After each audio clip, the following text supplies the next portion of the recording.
And we begin tonight with a developing story out of Washington, where the Senate has voted to end Don't Ask, Don't Tell.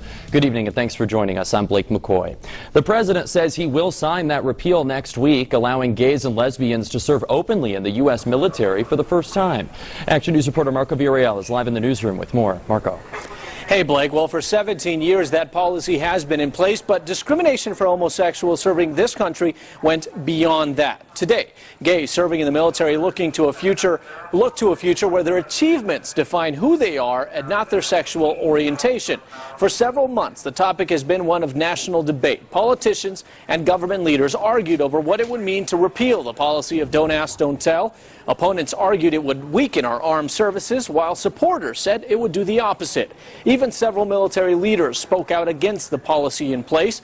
The House first passed the bill earlier this week, and this afternoon, the Senate passed the bill with a vote of 65 to 31. Las Vegas gay rights activist and former military officer John Cereso says this major step will enable change for the better in the armed services.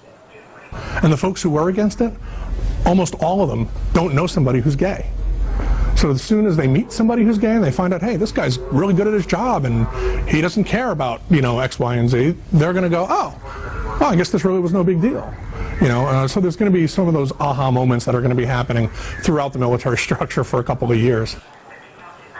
And since the Don't Ask, Don't Tell policy went into place, more than 13,000 service members have been kicked out. President Obama is expected to sign the bill early next week. In the newsroom, Marco Villarreal, Channel 13, Action News. Marco, thank you. And both of Nevada's senators voted to repeal Don't Ask, Don't Tell. Here's Harry Reid speaking on the Senate floor.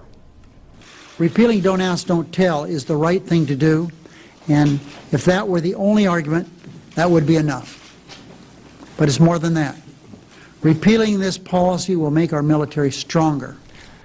Senator John Ensign was also one of 8 Republicans to break ranks and vote for the repeal. He issued a statement saying, "It is my firm belief that any American wishing to fight and potentially die for this great country ought to be able to do so regardless of sexual orientation."